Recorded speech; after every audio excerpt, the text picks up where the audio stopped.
ॐ अज्ञानतिमिरान्धस्य ज्ञानाञ्जनशलाकया चक्षुन्मीलितं येन तस्मै श्रीगुरुवे नमः। जय श्री कृष्ण चैतन्य प्रभु नित्यानंद श्री अद्वैत गदाधर श्रीवासादि गौर भक्तवृंद। हरे कृष्णा कृष्णा कृष्णा हरे हरे, हरे राम राम राम हरे हरे, हरे कृष्णा कृष्णा कृष्णा हरे हरे, हरे राम राम राम हरे हरे। हरे कृष्णा। सभी भक्तों को सादर प्रणाम। चैतन्य चरितामृत सत्र 104 में सभी भक्तों का स्वागत है। हम सभी यहाँ पर कृष्णदास कविराज गोस्वामी द्वारा लिखित एवं भक्ति वेदांता स्वामी श्रील प्रभुपाद द्वारा तात्पर्य सहित विवेचित चैतन्य चरितामृत पुस्तक मध्य लीला अध्याय 18 आज के सत्र में श्रवण करने का प्रयास करेंगे। अध्याय 18 जिसका नाम है श्री चैतन्य महाप्रभु द्वारा वृंदावन में भ्रमण। पिछले 3 सत्रों में हमने चैतन्य महाप्रभु के वृंदावन पहुंचने की कथा को श्रवण किया है। भक्तों की अनुमति से भगवान पहुंचे। काशी और मथुरा के मार्ग से होते हुए भगवान वृंदावन पहुंचते हैं तो वहां के वन्य पशु पक्षी लता उन मार्गों का स्मरण जहां उन्होंने द्वापर में रहकर कृष्ण लीला की थी सब परस्पर विदित हो जाता है। संपूर्ण वातावरण में अनेकानेक वंशावलियों के जीवों में उत्साह छा जाता है। आचार्य यहाँ इस अध्याय 18 में करीब 229 श्लोकों के माध्यम से बतलाने जा रहे हैं कि किस प्रकार भगवान ने राधा कुंड और श्याम कुंड की खोज की। जो वर्तमान में श्याम कुंड और राधा कुंड हम देखते हैं वह वास्तव में लुप्त प्राय था। चैतन्य महाप्रभु ने उसकी पुनः शास्त्र अनुमोदित उचित स्थान पर अन्वेषण करके जीर्णोद्धार करने की आज्ञा दी है। तो राधा कुंड और कृष्ण कुंड श्याम कुंड हमें पुनः विभिन्न स्थानों का दर्शन कराने का भगवान का यह उपक्रम है।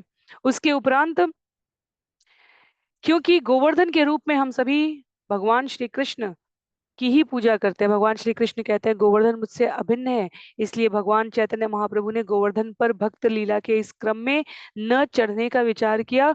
तो गोपाल स्वयं गोवर्धन से नीचे कैसे आएंगे, इसकी कथा हम सभी इस अध्याय में श्रवण करने वाले हैं। तदुपरांत चैतन्य महाप्रभु अन्य अनेकानेक तीर्थ स्थानों में भ्रमण करेंगे। वृंदावन के भीतर ब्रजमंडल में उसकी लीला हम श्रवण करेंगे। अक्रूर तीर्थ के पास आकर भगवान की अद्भुत कथा हमें श्रवण करने का अवसर पता चलेगा, जहाँ भगवान उल्लेख आता है मछुआरे पर, राजपूत कृष्णदास पर और अन्य जीवों पर कृपा करने वाले हैं। उसके उपरांत भगवान जब वृंदावन से प्रयाण करते हैं पुनः वापस जाने की बलभद्र भट्टाचार्य के अनुरोध पर विनती को स्वीकार करने की इस प्रक्रिया को, तो उसे हम श्रवण करेंगे। और मार्ग में जाते हुए पठान योद्धाओं का हृदय कैसे परिवर्तित हो जाता है चैतन्य महाप्रभु की कृपा से, वो श्रवण करने के उपरांत हम अंत के कुछ छंदों के द्वारा भगवान के प्रयागराज पहुंचने की कथा को श्रवण करेंगे। तो 229 छंदों का ये अध्याय है। आज के सत्र के लिए आरंभ करेंगे। प्रथम राधा कुंड श्याम कुंड पुनः हम सभी के लिए खोज कर निकाल देने की प्रक्रिया, और साथ ही साथ गोवर्धन स्थित श्री गोपाल का भगवान के दर्शन के अनुग्रह को स्वीकार करने की लीला को। वृंदावने स्थिरचरान् नन्दयन् स्वावलोकने आत्मानं च ततात्लोकात् गौरांग परितभ्रमत्। श्री चैतन्य महाप्रभु ने सारे वृंदावन में घूमकर सारे चर तथा अचर जीवों को अपनी चितवन से प्रफुल्लित किया। हर व्यक्ति को देखने में महाप्रभु को प्रसन्नता होती। इस तरह भगवान गौरांग ने वृंदावन का भ्रमण किया है। जय जय गौर चंद्र जय नित्यानंद, जय द्वैत चंद्र जय गौर भक्त वृंद। श्री गौर चंद्र की जय हो, श्री नित्यानंद प्रभु की जय हो, अद्वैत प्रभु की जय हो, तथा भगवान चैतन्य के भक्तगण श्रीवास ठाकुर आदि की जय हो। एई मत महाप्रभु नाचिते नाचिते आरित ग्रामे आसी बाह्य हैला अचंबीते। श्री चैतन्य महाप्रभु प्रेमाविष्ट होकर नाचते रहते थे, किंतु जब वे आरिट ग्राम आए तो उनकी बाह्य चेतना जागृत हो उठी। तो आरिट नाम से यहाँ पर श्रील प्रभुपाद हमें संकेत करते हैं कि ये वो स्थान है जहाँ पर श्री कृष्ण ने अरिष्टासुर का वध किया था। निवासियों से पूछने पर यह ज्ञात हुआ, तो महाप्रभु ने राधा कुंड के विषय में पूछताछ की, किंतु वहां किसी को कोई जानकारी न थी, कोई बता न सका कि ये कहाँ पर है। उनके साथ का ब्राह्मण भी निश्चित न कर सका कि वो कहाँ पर है। तब चैतन्य महाप्रभु समझ गए कि राधा कुंड तथा श्याम कुंड पवित्र स्थल ये लोगों की दृष्टि से ओझल हो गए हैं। तो श्रील प्रभुपाद यहाँ व्यक्त करते हैं, उन्होंने राधा कुंड तथा श्याम कुंड इन दोनों कुंडों की खोज दो धान के खेतों में जल समूह के रूप में की। यद्यपि उनमें बहुत कम जल था, किंतु श्री चैतन्य महाप्रभु सर्वज्ञ थे और समझ सकते थे कि पूर्व काल में ये दोनों कुंड श्री राधा कुंड तथा श्याम कुंड कहलाते थे। इस प्रकार राधा कुंड तथा श्याम कुंड की खोज हुई है। तो आज जब हम जाते हैं तो गोवर्धन धाम की परिक्रमा, कई बार भक्तगण राधा कुंड से शुरू करने की बात करते हैं, कई बार कुछ किलोमीटर पूर्व कुसुम कुसुम सरोवर से आरंभ करते हैं। पर जहाँ वर्तमान का राधा कुंड तथा श्याम कुंड हम देखते हैं, उसकी पुनः खोज अन्वेषण अपनी दिव्य कृपा से चैतन्य महाप्रभु ने ये करीब 550 वर्ष करके दी है। आरिटे राधा कुंडे वार्ता पूछे लोक स्थाने, केह नाही कहे संगे ब्राह्मण न जाने।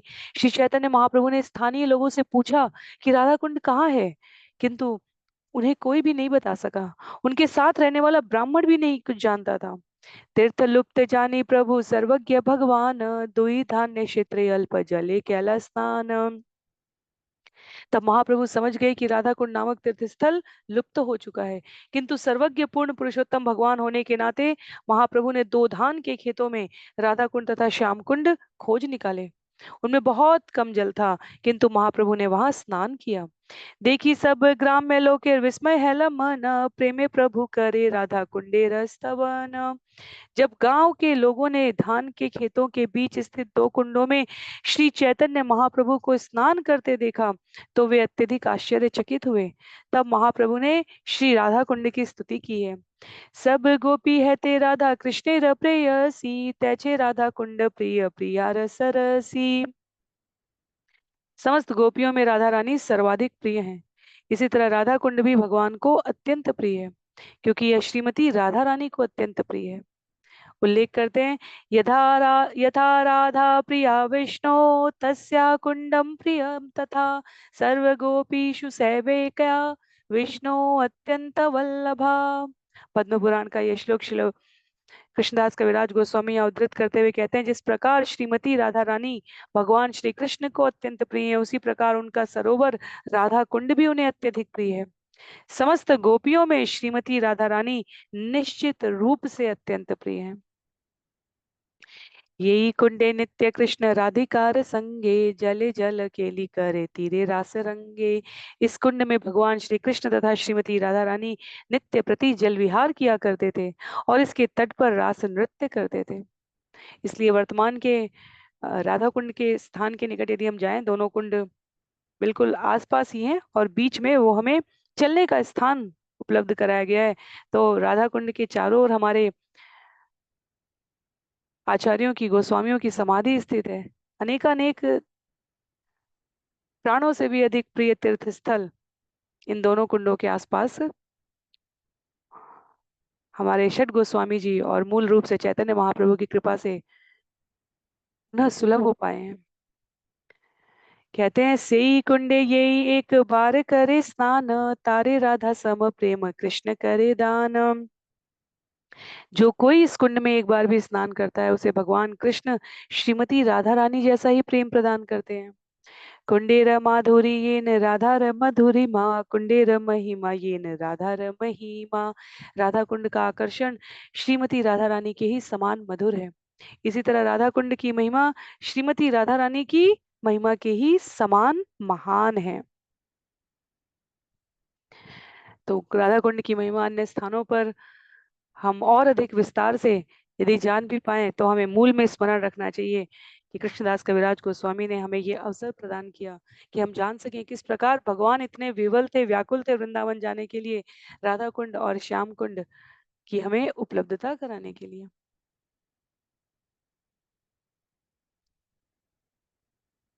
कहते हैं यहाँ पर आचार्य,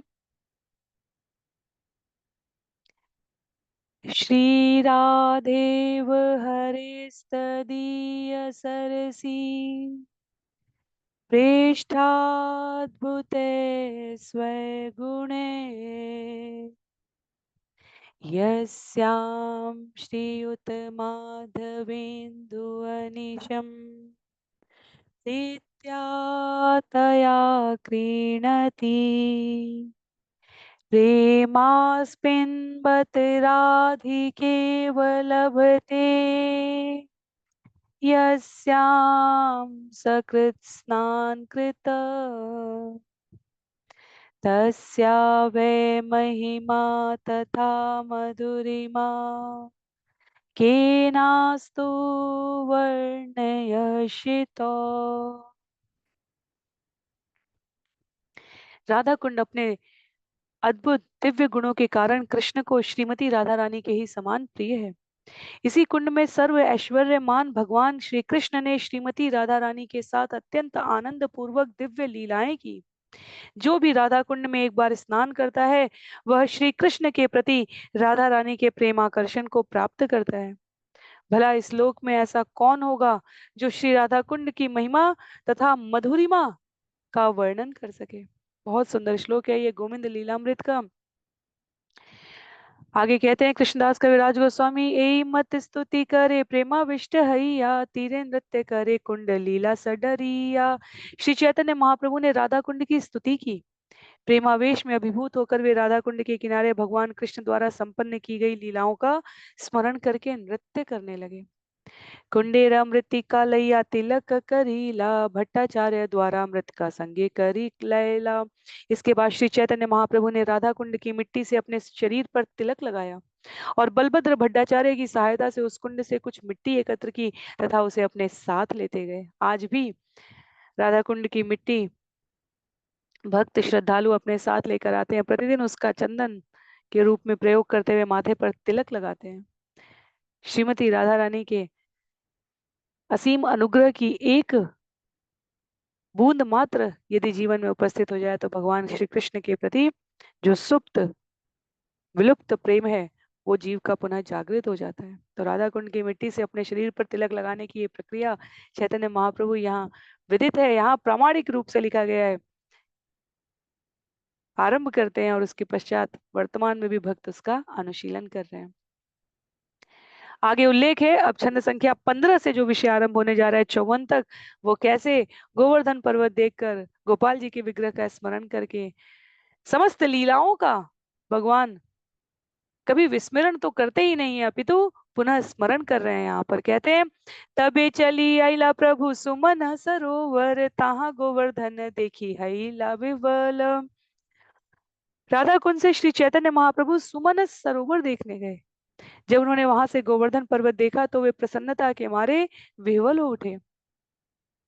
गोवर्धन देखी प्रभु हैला दंडवत एक शिला आलिंगिया हैला उन्नमत। महाप्रभु ने गोवर्धन पर्वत को देखकर भूमि पर गिरकर दंडवत प्रणाम किया। उन्होंने गोवर्धन पर्वत के एक शिलाखंड का आलिंगन किया और उन्मत्त हो गए। प्रेमे मत चली आइला गोवर्धन ग्राम हरिदेव देखी ताहा हैला प्रणाम। प्रेम में उन्मत्त महाप्रभु गोवर्धन नामक गांव में आए। वहां उन्होंने हरिदेव अर्चा विग्रह का दर्शन किया और उन्हें सादर नमस्कार किया। मथुरा पद्मेर पश्चिम दले यार वास हरिदेव नारायण आदि प्रकाश। हरिदेव नारायण के अवतार हैं और उनका निवास स्थान मथुरा रूपी कमल की पश्चिम पंखुड़ी पर है। तो हरिदेव जी के प्राकट्य को यहाँ पर बतला रहे हैं। कहते हैं, हरिदेव आगे नाचे प्रेमे मत हैया सब लोग देखते आइला आश्चर्य सुनिया। श्री चैतन्य महाप्रभु प्रेम में उन्मत्त होकर हरिदेव अर्चा विग्रह के सम्मुख नृत्य करने लगे। महाप्रभु के अद्भुत कार्यकलाप सुनकर सारे लोग उन्हें देखने आए। प्रभु प्रेम सौंदर्य देखी लोके चमत्कार, हरि देवे भृत्य प्रभु करिल सत्कार। जब लोगों ने श्री चैतन्य महाप्रभु के प्रेमावेश तथा उनके शारीरिक सौंदर्य को देखा तो वे चकित रह गए। हरिदेव विग्रह की सेवा करने वाले पुजारी ने महाप्रभु का भलीभांति सत्कार किया। एक प्रकार से देखें तो भगवान का ये विशेष अनुग्रह है, जो वंशावलियों से, पीढ़ियों से, दशकों और शतकों से भगवान के अर्चा विग्रह की सेवा कर रहे हैं, उनको भगवान समय समय पर इस प्रकार अपने स्वयं भक्त स्वरूप में अपने पार्षदों के दर्शन के माध्यम से कृतार्थ करते रहते हैं। चैतन्य महाप्रभु जहां जहां जिस मंदिर में दर्शन करने जा रहे हैं, एक प्रकार से उनका विशेष अनुग्रह है कि वहां सेवा करने वाले पुजारियों को वे अनुग्रहित कर रहे हैं। और पुजारी भी भली भांति शारीरिक लक्षण से, भाव भंगिमाओं से, चेहरे के दिव्य आकर्षण से, शरीर की कांति से अनुमान लगा सकते हैं कि ये सामान्य मनुष्य तो हो ही नहीं सकते। तो हरिदेव विग्रह की सेवा करने वाले पुजारी ने पहचान लिया, वे भलीभांति उनका स्वागत सत्कार करते हैं वहां पर। छंद संख्या 21 में कहते हैं, कृष्णदास कविराज गोस्वामी, भट्टाचार्य ब्रह्म कुंडे पाक यया कैला, ब्रह्म कुंडे स्नान करी प्रभु भिक्षा कैला। भट्टाचार्य ने ब्रह्म कुंड में भोजन पकाया और महाप्रभु ने ब्रह्म कुंड में स्नान करने के बाद भोजन किया। से रात्रि रहीला हरि देवी मंदिरे, रात्रे महाप्रभु करे मने ते विचारे। उसी रात महाप्रभु हरिदेव के मंदिर में रुके रहे और रात में वे अपने मन में सोचने लगे, गोवर्धन उपरे आमे कभू न चढ़ीब, गोपाल राय दर्शन के मने पाईब। श्री चैतन्य महाप्रभु ने सोचा, मैं तो गोवर्धन पर्वत पर चढ़ूंगा नहीं, तो फिर मुझे गोपाल राय के दर्शन किस प्रकार हो सकेंगे। इत मने करी प्रभु मौन करी रहीला, जानिया गोपाल किचु भंगी उठाईला। इस तरह सोचते हुए महाप्रभु मौन हो गए, किंतु भगवान गोपाल उनके विचार को जानते थे, इसलिए उन्होंने एक चाल चली। उल्लेख है, अनारुरुक्ष शैलम स्वस्मय भक्ताभिमानिने, अवरुह्य गिरे कृष्ण गौराय स्वं दर्शयत्। अनारुरुक्ष शैलम स्वस्मय भक्ता अभिमानिने, अवरुह्य गिरे कृष्णो गौराय स्वम दर्शयत्।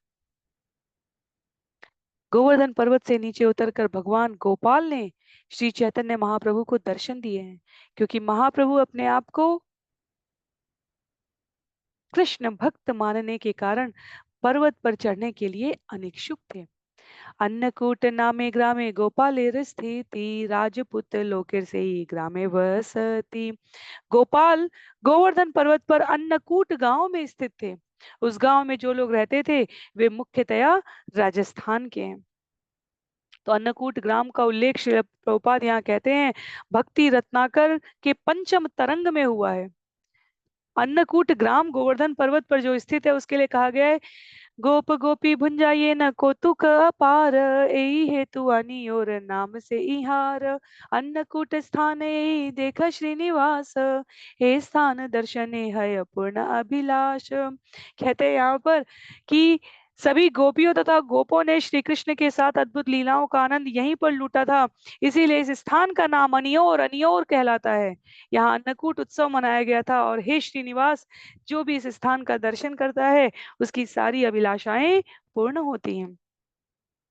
तो कुंड के निकट के इस स्थान को जहां गोपाल को छिपा दिया गया था, रघुनाथ दास गोस्वामी श्री स्तवावली व्रज विलास स्तव में लिखते हैं, व्रजेन्द्र वर्यापित भोगमुच्चे, धृत्वा बृहत्कायमघारिरुत्क, वरेण राधां चलयन् विभुङ्क्ते, यत्रान्नकूटं तदहं प्रपद्ये।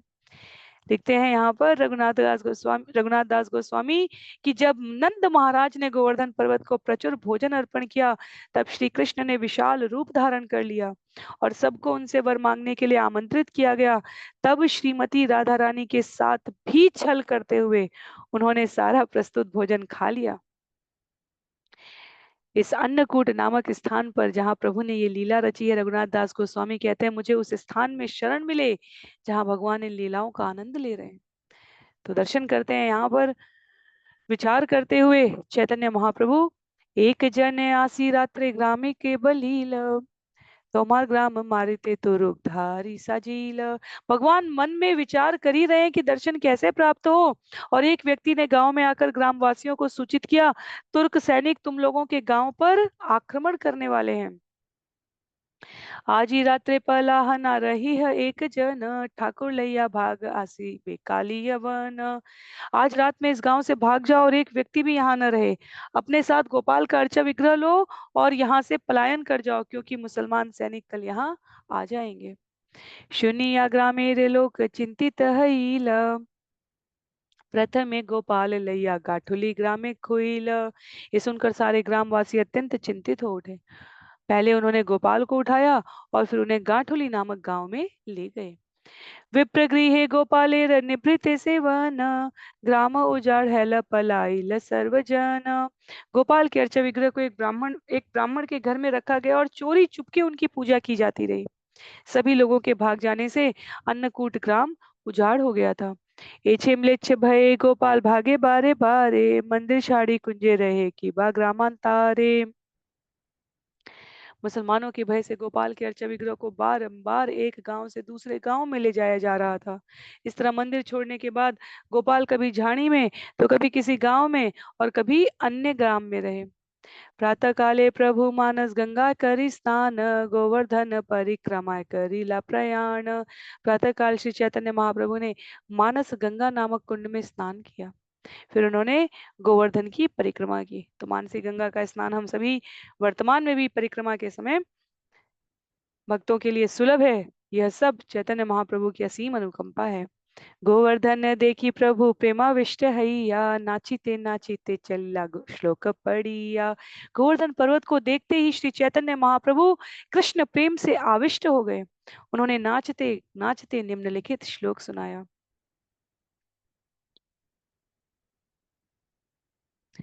हन्त्यामद्रिबला हरिदास वर्यो, यद्राम कृष्ण चरण स्पर्श प्रमोद, मानं तनोति सह गोगण्योस्तयोर्यत् पानीयसुइव स्कंदर कंदमूले। सभी भक्तों में यह गोवर्धन पर्वत सर्वश्रेष्ठ है। हे सखियों, यह पर्वत कृष्ण तथा बलराम के साथ ही उनके बछड़ों, गायों तथा ग्वाल मित्रों को सभी तरह की वस्तुएं, पीने के लिए जल, कोमल घास, गुफाएं, फल फूल तथा तरकारियां देता है। इस तरह यह पर्वत भगवान का सम्मान करता है। गोवर्धन पर्वत कृष्ण तथा बलराम के चरण कमलों का स्पर्श पाकर अत्यंत प्रफुल्लित दिखता है। तो शरद ऋतु में जब कृष्ण तथा बलराम ने जंगल में प्रवेश किया है, तब गोपिकाओं द्वारा स्कंद 10 अध्याय 21 श्लोक संख्या 18 में सुखदेव गोस्वामी महाराज परीक्षित को वर्णन करते हुए ये उल्लेख कर रहे हैं। परस्पर बातें करते हुए गोपियां कृष्ण तथा बलराम की लीलाओं का गुणगान कर रही हैं, और जब जब कृष्ण और बलराम की लीलाओं का गुणगान होता है, तब गोवर्धन उससे अछूता नहीं रह सकता। गोविंद कुंडादि तीर्थे प्रभु कैल स्नान, ताहा शुल्ला गोपाल गेल काठोली ग्राम। तब श्री चैतन्य महाप्रभु ने गोविंद कुंड में स्नान किया, और वहां रहते हुए उन्होंने सुना कि गोपाल अर्चा विग्रह पहले ही गाठुली ग्राम चले गए हैं। सेई ग्रामे गिया कैल गोपाल दर्शन, प्रेमावेशे प्रभु करे कीर्तन नर्तन।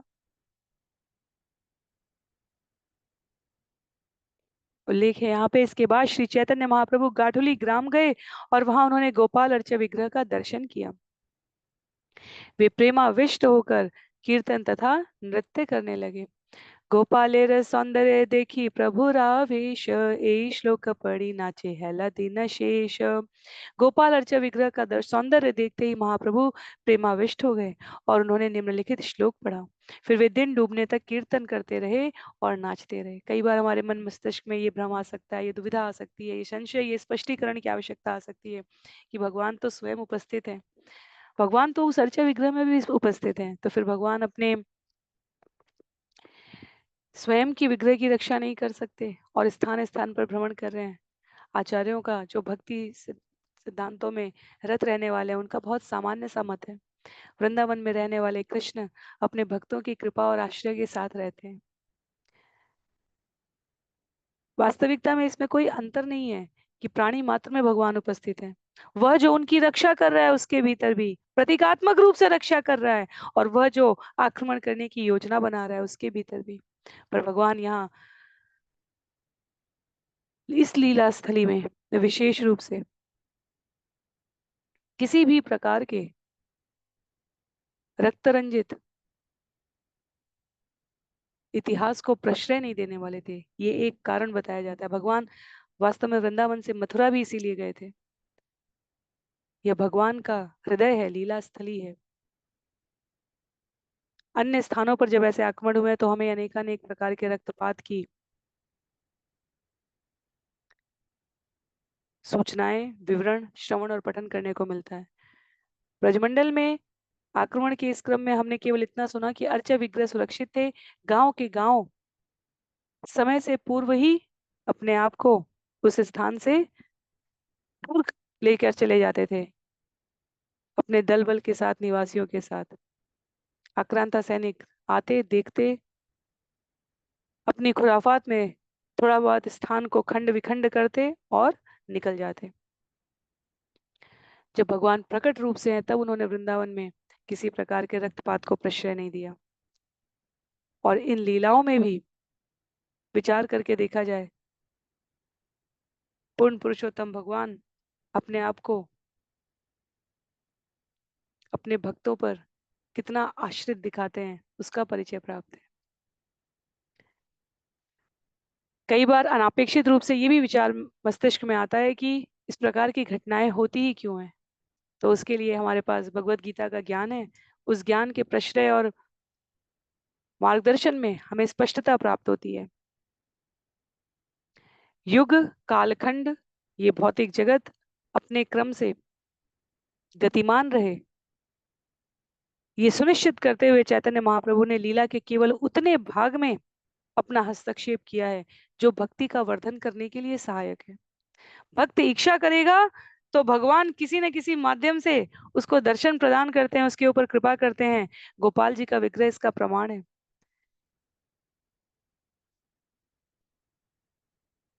अन्नकूट अनेर ग्राम गोवर्धन के ऊपर था, तो भगवान गाठुली ग्राम में आ गए जो गोवर्धन के नीचे उपस्थित है। चैतन्य महाप्रभु ने कहा मैं ऊपर कैसे चढ़ूं, यह गोवर्धन का स्वरूप तो भगवान श्री कृष्ण के विग्रह से अभिन्न है, तो भगवान गोवर्धन से नीचे उतर कर आते हैं। तो लीला के क्रम में हम केवल ये भाग श्रवण कर रहे हैं। इसका अर्थ ये नहीं है कि भक्त निराश्रित है, भक्त किसी प्रकार की हिंसा में भाग नहीं लेगा। वो सब विवरण अन्य स्थानों पर, अन्य घटनाक्रमों में, अन्य समय काल में वो भी उपलब्ध है। मायापुर का नरसिंह विग्रह, नरसिंह देव का विग्रह उसका साक्षात प्रमाण है। अन्य स्थानों पर भी ये घटनाएं उपलब्ध हैं। पर जब बात व्रज की, वृंदावन की आती है, तब भगवान सुरक्षित किए जाते हैं अपने भक्तों के वात्सल्य भाव में मधुरता से आस्वादन करते हुए। तो गोपाल अर्चा विग्रह का दर्शन करने का अवसर प्राप्त हुआ है भगवान को गाठुली ग्राम से। भक्ति सिद्धांत सरस्वती ठाकुर कहते हैं कि पैठा गांव से थोड़ी दूर पर गोवर्धन पर्वत पर अनियोर ग्राम है, वहां गोविंद कुंड स्थित है, और गोविंद तथा बलदेव के यहाँ दो मंदिर रहे हैं। कुछ लोगों के अनुसार महारानी पद्मावती ने ये कुंड खुदवाए थे। तथापि भक्ति रत्नाकर पंचम तरंग में इसका उल्लेख है। तो गोविंद कुंड पर भगवान ने जहाँ इंद्र को पराजित किया था, इंद्र ने उनकी स्तुति की है, उनका अभिषेक किया है, उसका उल्लेख है। व्रज विलास स्तव में प्रामाणिक रूप से सुरभि गाय की उपस्थिति में स्वर्गीय गंगा नदी के जल से नहलाकर इंद्र ने भगवान कृष्ण के चरण कमलों का दीनता से अंगीकार किया है, उसका उल्लेख है। मथुरा खंड में भी इसका उल्लेख है। यहाँ बतलाते हैं कि गोविंद कुंड में केवल स्नान करने से मनुष्य को मोक्ष प्राप्त होता है। यत्राभिषिक्तो भगवान मघोना यदुवैरिणा गोविंद कुंडम तज्जातम स्नान मात्रेण मोक्षदम। तो श्रील भक्ति सिद्धांत सरस्वती ठाकुर के द्वारा प्रस्तुत किए गए अमृत प्रवाह भाष्य से उद्धरण रहते हुए श्रील प्रभुपाद यहाँ हमें कुछ परिचय प्रदान करते हुए कह रहे हैं कि गाठुली ग्राम जहाँ गोपाल जी दर्शन दे रहे हैं चैतन्य महाप्रभु को, उसके बारे में कथा आती है कि ये बिलछू तथा गोपालपुर नामक दो गांवों के पास स्थित है। और किवंदती के अनुसार, मान्यताओं के अनुसार पहली बार राधा और कृष्ण यहीं पर मिले थे। सखी दुह वस्त्रे काठी दिल संगोपने, फागुया लया केह गाठी खोली दिया। कहते हैं यहाँ पर कि बाह्य वस्त्रों में राधा और कृष्ण के चुपके से किसी ने गांठ लगाई थी, किसी सखी ने, और फागुया लेकर उन्होंने ये गांठ खोली थी। इसलिए इस गांव का नाम गाठुली कहलाता है। इसमें कोई अतिशयोक्ति भी नहीं है। व्रज की तो रज रज पर, पद पद पर भगवान ने लीलाएं रची हैं। तो नामों के स्थान की इसलिए इतनी महत्ता है। नाम उस स्थान की ऐतिहासिक संस्कृति को बताते हैं। वामः तामरसक्षस्य भुजदण्ड सपातुव, क्रीणाकन्दुकतां येन नीतो गोवर्धनो गिरि।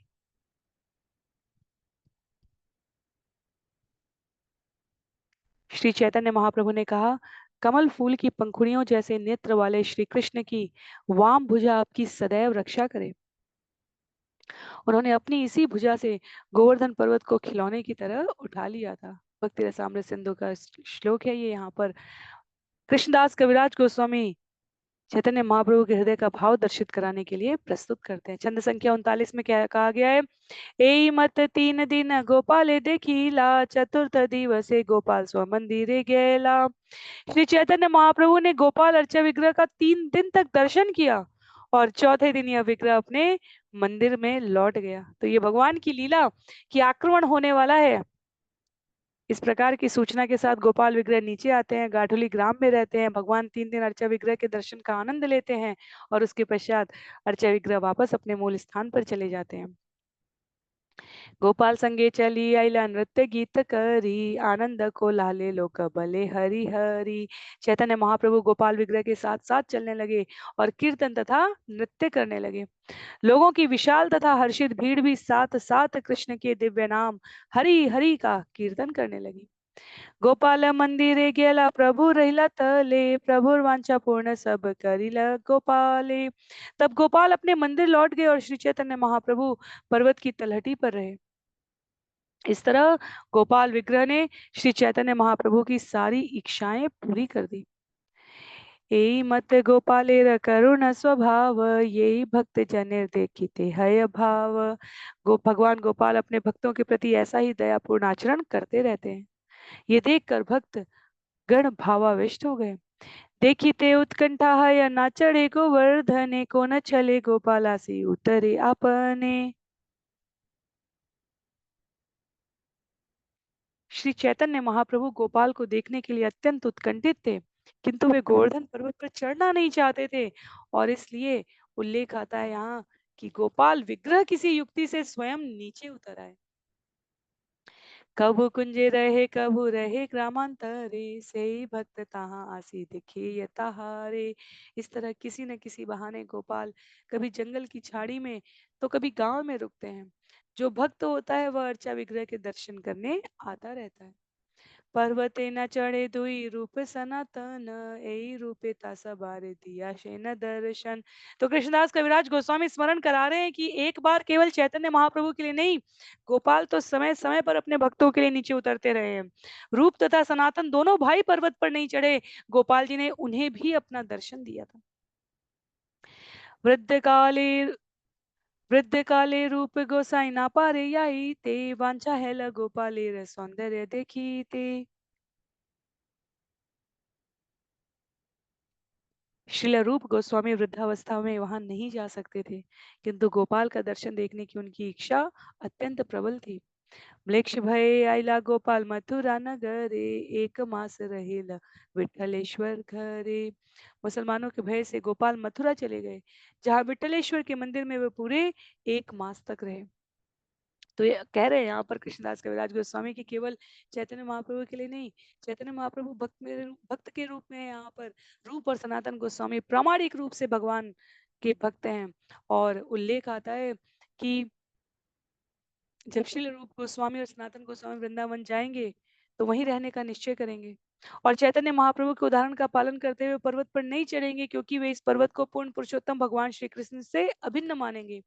तो गोपाल बहाना करके जैसे श्री चैतन्य महाप्रभु को पर्वत के नीचे दर्शन देने आए, वैसे ही रूप गोस्वामी तथा सनातन गोस्वामी पर भी उन्होंने कृपा दिखाई है कि जब अपनी वृद्ध अवस्था की असमर्थता के कारण रूप गोस्वामी गोवर्धन पर नहीं जा सके, तो गोपाल कृपा करके मथुरा चले गए हैं और वहां विठलेश्वर मंदिर में 1 मास तक रहे हैं। तब श्री रूप गोस्वामी जी ने जी भरकर गोपाल के सौंदर्य का अवलोकन किया है। भक्ति रत्नाकर में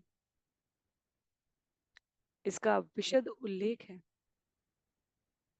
तो विठलेश्वर मंदिर की महिमा को भक्ति रत्नाकर पंचम तरंग में यहाँ उद्भासित करते हुए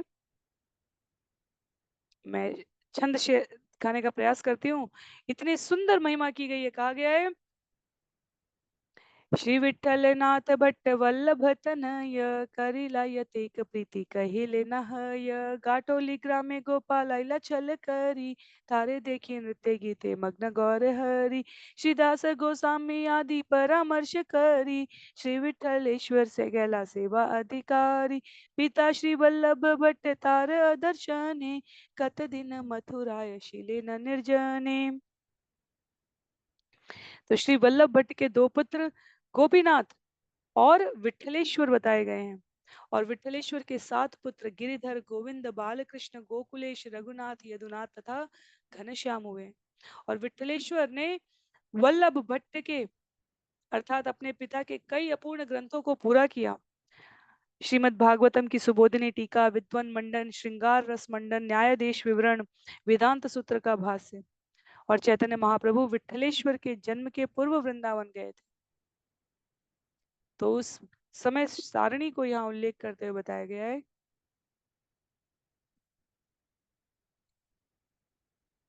कि जब गोपाल विठलेश्वर के घर पर रखे हुए थे, तब श्रील रूप गोस्वामी अत्यंत वृद्ध हो चुके थे। तो इसलिए समय काल का ये अंतर है।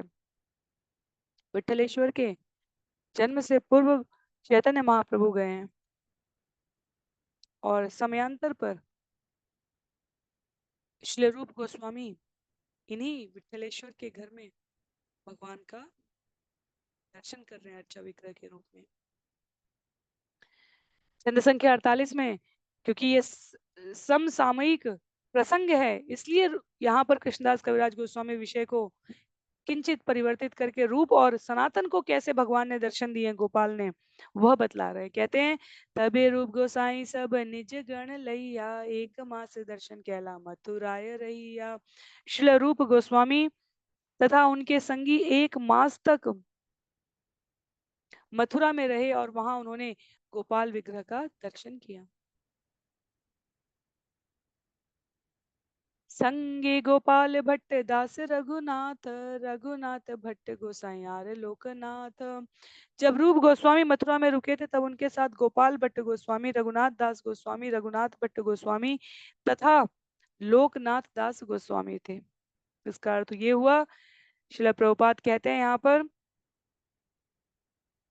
कि लोकनाथ गोस्वामी चैतन्य महाप्रभु के संगी थे और रूप गोस्वामी जब मथुरा में रुके हुए हैं, तब बताया जा रहा है कि लोकनाथ दास गोस्वामी उनके साथ थे। तो जहां पर भी हमने विग्रहों के दर्शन किए हैं, छठ गोस्वामी जी के विभिन्न स्थानों को हम जहां जहां उन्होंने लीलाएं की हैं, भगवान की इच्छा अनुसार कार्य संपादित किए हैं, वहां वहां हम उनका विग्रह देते हैं और हमें उन विग्रहों के पीछे लोकनाथ दास गोस्वामी जी का भी एक सुंदर सा विग्रह मंदिर वृंदावन में दर्शन के लिए उपलब्ध है। तो उनका परिचय देते हुए बताया गया है यहाँ पर कि वे बंगाल प्रांत के ही थे। उनके पिता का नाम पद्मनाभ और उनका एकमात्र छोटा भाई प्रगल्भ था। तो लोकनाथ दास गोस्वामी वास्तव में श्री चैतन्य महाप्रभु के आदेश से ही वृंदावन में रहने लगे थे। जो हमारे 7 मंदिर बताए जाते हैं जिनमें दर्शन करना, उनमें से एक राधा गोकुलानंद मंदिर, उसकी स्थापना लोकनाथ दास गोस्वामी जी ने ही की है। और नरोत्तम दास ठाकुर ने लोकनाथ दास गोस्वामी को अपना शिष्य बनाया था और आचार्य कहते हैं कि नरोत्तम दास ठाकुर ही एकमात्र शिष्य थे। चैतन्य चरितामृत में उनके नाम का उल्लेख हो, ऐसा वो नहीं चाहते थे। और इसलिए यहाँ पर श्रील प्रभुपाद कहते हैं कि इस प्रसिद्ध ग्रंथ में उनके बारे में अधिक जानकारी नहीं। वर्तमान में भी लोकनाथ दास गोस्वामी जी के छोटे भाई के वंशज जो प्रगल्भ नाम बताया गया यहाँ पर, वह बांग्लादेश नामक स्थान हम सभी को विदित है, वहां के एक गांव में, तालखड़ी गांव में रह रहे हैं। तो हमारी भारत भूमि के स्थान स्थान पर प्रासंगिक विशेष दिव्य घटनाएं घटित हुई हैं। भगवान को अपनी लीलाओं को संचित करने के लिए, अपने व्यक्तियों को सुरक्षित रखने के लिए किसी बाह्य आवरण की आवश्यकता नहीं है। तथापि यह जानने के उपरांत कि बंगाल की भूमि में कितने उत्कट भक्त, कितने सौम्य व्यवहार के साथ वर्तमान में भी निवास कर रहे हैं। भक्तों के लिए वर्तमान का बंगाल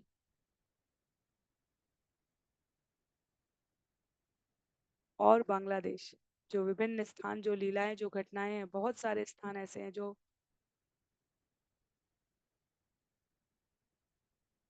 इन दिव्य लीलाओं की स्मृति कराते हैं, इसलिए विशेष रूप से पूजनीय है। भूगर्भ गोसाई आर श्री जीव गोसाई, श्री यादव आचार्य आर गोविंद गोसाई। श्री रूप गोस्वामी के साथ भूगर्भ गोस्वामी, श्री जीव गोस्वामी, श्री यादव आचार्य तथा गोविंद गोस्वामी भी थे। श्री उद्धव दास आर्य माधव दुई जन, श्री गोपाल दास आर्य दास नारायण। उनके साथ श्री उद्धव दास, माधव, श्री गोपाल दास तथा नारायण दास भी थे। गोविंद भक्त आर्य वाणी कृष्ण दास, पुंडरी काक्ष ईशान आर्य लघु हरिदास। महान भक्त गोपी गोविंद वाणी कृष्णदास, पुंडरी काक्ष ईशान तथा लघु हरिदास भी उनके साथ थे।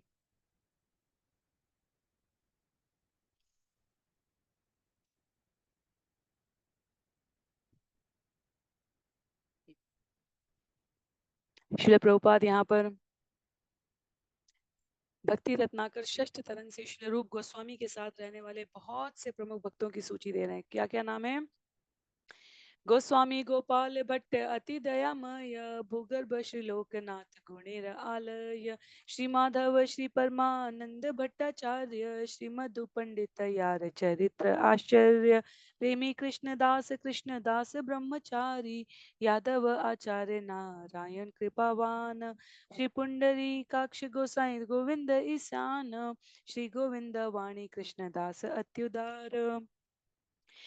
श्री उद्धव मध्य मध्य गौरी गति यार, द्विज हरिदास कृष्णदास कविराज। श्री गोपाल दास यार अलौकिक काय, श्री गोपाल माधवादि अतिक वैष्णव। कह रहे हैं श्रील रूप गोस्वामी के साथ निम्नलिखित वैष्णव उपस्थित थे। दयावान गोपाल भट्ट गोस्वामी, भूगर्भ गोस्वामी, सद्गुणों की खान श्री लोकनाथ दास गोस्वामी, श्री माधव, श्री परमानंद भट्टाचार्य, अद्भुत गुणों वाले श्री मधु पंडित, प्रेमी कृष्णदास कृष्णदास ब्रह्मचारी, यादव आचार्य, दयालु नारायण, श्री पुंडरी काक्ष गोस्वामी, गोविंद ईशान, श्री गोविंद, वदान्यवाणी कृष्णदास, यदा कदा बंगाल जाते रहने वाले श्री उद्धव, द्विज हरिदास कृष्णदास कविराज, पूर्णतः अलौकिक शरीर वाले श्री गोपाल दास, श्री गोपाल माधव तथा अनेक अन्य, अनेक अनेक नाम है। यही सब मुख्य भक्त लैया निज संगे, श्री गोपाल दर्शन कैला बहुरंगे। श्री रूप गोस्वामी ने परम प्रसन्नता पूर्वक इन सारे भक्तों के साथ भगवान गोपाल का दर्शन किया। एक मास रही गोपाल गेला निज स्थाने, श्री रूप गोसाई आइला श्री वृंदावने। मथुरा में एक मास रुकने के बाद गोपाल अर्च विग्रह अपने स्थान पर लौट गए और श्री रूप गोस्वामी वृंदावन चले आए। प्रस्तावे कहिलु गोपाल कृपा राख्यान, तभी महाप्रभु गैला श्री काम्यवान। इस कथा में मैं के मध्य में मैं गोपाल की दया का वर्णन कर चुका हूँ। अब आगे का उल्लेख करता हूँ। श्री चैतन्य महाप्रभु गोपाल विग्रह का दर्शन करने के बाद श्री काम में बन गए हैं। तो यहाँ छंद संख्या 55 से जो विषय आरंभ हो रहा है, करीब अगले 16 छंदों में छंद संख्या 70 तक, इसमें भगवान ने और किन किन अन्य तीर्थ स्थानों का उल्लेख किया है उसके बारे में कृष्णदास कविराज गोस्वामी बता रहे हैं। तो काम्य वन में बतलाया है भगवान शिव आदि वराह पुराण में माता पार्वती को बोलते हैं, मेरे धाम की महिमा उठाने का जो पात्र बनना चाहता है वह काम्यक वन में जाता है। काम्यक वन में भगवान ने अनेक मनोहारी लीलाएं की। सरोवर, दिव्य स्थल, सभी पवित्र तीर्थ जो काम्य वन में उपस्थित है उनका वर्णन तक कर पाना संभव नहीं है। तो भगवान के इस यात्रा में उन सभी दिव्य स्थानों की पुनरावृत्ति हो रही है। कहा गया प्रभु गमन रीति पूर्वे ये लिखीला से मत वृंदावन तावत देखीला। श्री चैतन्य महाप्रभु का वृंदावन भ्रमण पहले ही वर्णित हो चुका है। उन्होंने उसी प्रेम भाव से सारे वृंदावन की यात्रा की। ताहा लीला स्थली देखी गेला नंदीश्वर, नंदीश्वर देखी प्रेमे हईला विवल। काम्य वन में कृष्ण के लीला स्थलों को देखने के बाद श्री चैतन्य महाप्रभु नंदीश्वर गए। प्रेम से विवल हो उठे भगवान। नंदीश्वर दर्शन करके, नंदीश्वर जहाँ महाराज नंद का घर है, आचार्य वहां पर कथा में बतलाते हैं कि भगवान शिव दर्शन करने के लिए जाते हैं और भीतर प्रवेश नहीं कर पा रहे हैं और नंदीश्वर साथ में है। नंदी महाराज साथ में है।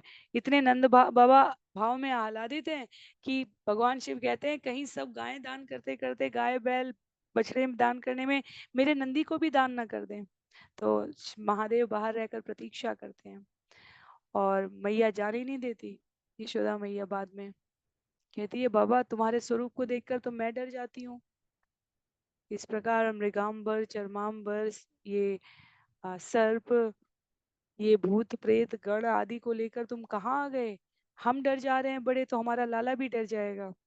और भगवान कहते हैं महादेव दर्शन किए बिना तो नहीं जाऊंगा मैया, चाहे प्रतीक्षा करती रह जानी पड़े। तो आचार्य बहुत सुंदर सुंदर पंक्तियों के माध्यम से यशोदा मैया और महादेव की इस लीला का उल्लेख किए हैं। नंदीश्वर स्थान की महिमा महाराज नंद के घर में होने की जो कथा है उसका संबंध ही यही है। महादेव, मैया कहती है दर्शन नहीं कराएंगे और महादेव कहते हैं मैया कभी तो दर्शन कराएगी, तभी तो लाला को लेकर इस द्वार से बाहर निकलेगी। मैया कहते हैं मेरे इस महल में बहुत सारे द्वार है, मैं इस द्वार से निकलूंगी नहीं, इस द्वार पर मैं ताला कुंडी लगा दूंगी पर इस द्वार से नहीं निकलूंगी। तो महादेव कहते हैं कोई बात नहीं, जब लाला थोड़ा बड़ा हो जाएगा मैया तब तो बाहर आएगा, तब मैं दर्शन कर लूंगा पर प्रतीक्षा यहीं करूंगा। तो मैया कहती है लाला बाहर ही नहीं निकलेगा, मैं लाला के सारे मित्रों को महल के भीतर ही बुला लूंगी।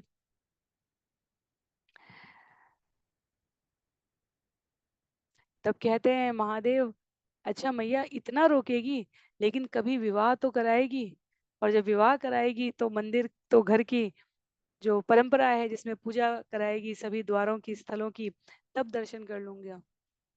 तो मैया कहती है कि लाला घोड़ी ही नहीं चढ़ेगा, अर्थात विवाह ही नहीं करेगा। और भगवान शिव हंसते हैं और कहते हैं क्या बात करती है मैया, विवाह नहीं करेगा? 16,108 रानियां पटरानियां महारानियां होने वाली है लाला की। तो बहुत सुंदर कथा है। फिर महादेव बैठे रहते हैं और महादेव कहते हैं कि भगवान दर्शन करने तो आया हूं और बिना दर्शन के नहीं जाऊंगा, अब आप ही कोई लीला करें। तब कथा आती है। ऐसी लगभग सभी स्थानों पर यह कथा उपलब्ध है। बहुत ही मधुर कथा है जिसमें भगवान को नजर लग गई है। सबकी नजर उतारने वाले भगवान, भगवान को नजर लग गई है और भगवान इतना रोते हैं, इतना रोते हैं, इतना रोते हैं, किसी से किसी विधा से किसी विधि से ठीक नहीं होते।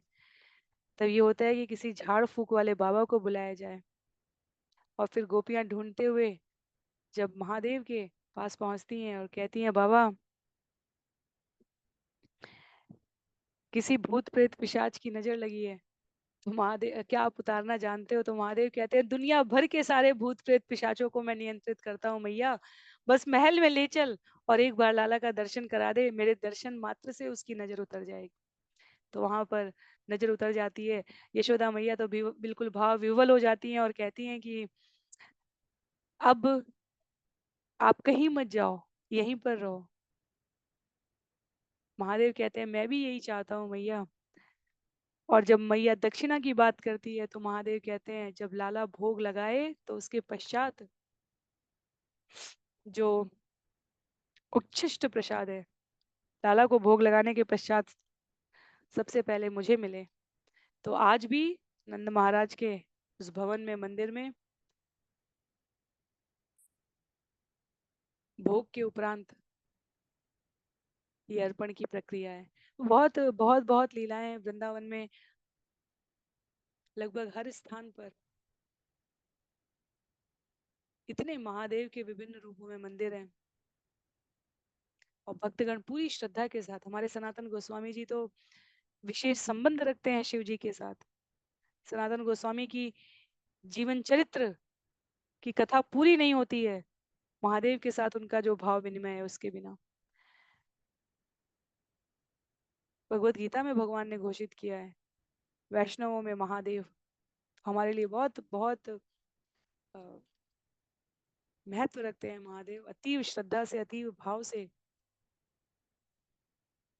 अंतर्राष्ट्रीय कृष्ण भावनामृत संघ के साधक महादेव को स्मरण करते हैं। भूतनाथ आशुतोष श्री महादेव की जय। आगे छंद संख्या 58 में कहते हैं पावनादि सब कुंडे स्नान करिया लोकेर पुछिला पर्वत ऊपर आइया। श्री चैतन्य महाप्रभु ने पावन सरोवर इत्यादि समस्त विख्यात कुंडों में स्नान किया है। तत्पश्चात वे एक पर्वत पर चढ़ गए और लोगों से पूछने लगे। तो पावन सरोवर के वर्णन को यहाँ मथुरा महात्म्य में बताया गया है। नंदीश्वर पर्वत के निकट स्थित पावन सरोवर में स्नान करने से नंद तथा यशोदा के साथ जो कृष्ण का दर्शन कर पाता है वो अपनी समस्त इच्छाएं पूरी करेगा। पावने सरसि स्नात्वा कृष्णं नंदीश्वरे गिरो दृष्ट्वा नंदम यशोदाम च सर्वाभीष्टम अवाप्नुयात्। तो एक पर्वत पे चढ़ के पूछते हैं यहाँ पर चैतन्य महाप्रभु, किछु देव मूर्ति है ऊपर पर्वत ऊपरे लोक कहे मूर्ति है गुफार भीतरे। श्री चैतन्य महाप्रभु ने पूछा क्या इस पर्वत के ऊपर कोई देव मूर्ति है। स्थानीय लोगों ने उत्तर दिया इस पर्वत पर देव मूर्तियां हैं किंतु वे एक गुफा के भीतर स्थित है। दुई दी के माता पिता पुष्ट कलेवर मध्य एक शिशु है त्रिभंग सुंदर। वहां सुगठित शरीर वाले माता पिता हैं और उनके बीच अत्यंत सुंदर शिशु है जो 3 स्थानों से टेढ़ा है, त्रिभंग है। शिवनी महाप्रभु मने आनंद पाइया तीन मूर्ति देखला से ही गुफा उखाड़िया। यह सुनकर श्री चैतन्य महाप्रभु अत्यंत प्रसन्न हुए। गुफा की खुदाई कराने पर उन्हें 3 मूर्तियां दिखी। व्रजेंद्र व्रजेश्वरी कैल चरण वंदन प्रेमावेशे कृष्ण कैल सर्वांग स्पर्शन। श्री चैतन्य महाप्रभु ने नंद महाराज तथा माता यशोदा को सादर नमस्कार किया है और अत्यंत प्रेमाविष्ट होकर उन्होंने भगवान कृष्ण के शरीर का स्पर्श किया। सब दिन प्रेमावेश नृत्य गीत खैला ताहा कहते महाप्रभु खादिर बन आईला। महाप्रभु नित्य ही प्रेमाविष्ट होकर कीर्तन करते और नृत्य करते, अंत में वे खादिर बन गए। खादिर वन की महिमा भी भक्ति रत्नाकर में आती है। कहते हैं लीला स्थल देखी ताहा गेला शेष शाही लक्ष्मी देखी एक ही श्लोक पढ़े न गोसाई। भगवान कृष्ण के लीला स्थली को देखने के बाद श्री चैतन्य महाप्रभु शेष शाही गए जहां उन्होंने लक्ष्मी जी का दर्शन किया और निम्नलिखित श्लोक सुनाया। यत्ते सुजात चरणाम्बुरुहं स्तनेषु गीताशने प्रिय दधिमहि कर्कशेषु तेनाटवीमटसि तत्व्यथतेन किं स्वेत् कूर्पादिभिर्भ्रमति धी भवदायुषां नः। हे प्रिय, आपके चरण कमल इतने कोमल है कि हम उन्हें धीमे से अपने स्तनों पर करती हुई रखती हैं कि कहीं आपके चरणों में चोट ना आ जाए। हमारा जीवन एकमात्र आप पर टिकाया था। हमारे मनों में यही चिंता बनी रहती है कि जब आप जंगल के मार्ग पर घूमते हैं तो कंकड़ों से आपके पैर कहीं छिल न जाए। तो ये प्रसिद्ध गोपी गीत के छंद में जहाँ भगवान रासलीला के बीच में गोपियों को छोड़कर गए हैं, विरह गीत में गोपियों का ये उल्लेख आता है जहाँ स्मरण किया गया है भगवान के सुंदर कोमल चरणों को। श्रीमती लक्ष्मी देवी पदचाप के द्वारा सेवित करती हैं, पूजा करती हैं। तबे खेला तीर्थ देखी भांडे बन आईला, यमुना पार हैया पर भद्र बन गईला। इसके बाद श्री चैतन्य महाप्रभु ने खेला तीर्थ देखा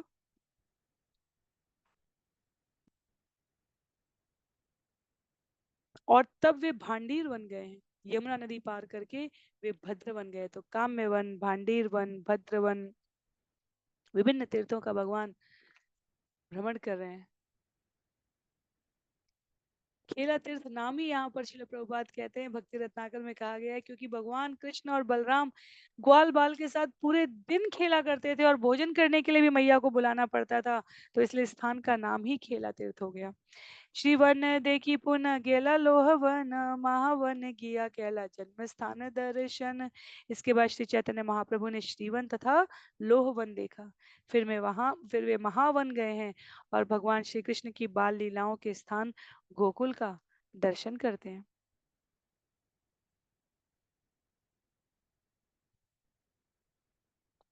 तो भक्ति रत्नाकर पंचम तरंग में इन सभी दिव्य स्थानों का वर्णन है। श्रील प्रभुपाद कह रहे हैं, महावन में, लोहवन में, विल्व मन में, इन सभी में भगवान की दिव्य लीलाएं हुई हैं। गोकुल जो भगवान का जन्म स्थान है वो महावन में उल्लेख बताया गया है। लोहवन में जंघासुर नामक असुर का भगवान ने वध किया है।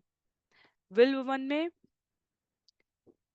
समस्त देवता आज भी भगवान की पूजा करने के लिए रहते हैं, आते हैं, वेश बनाकर निवास करते हैं कई बार।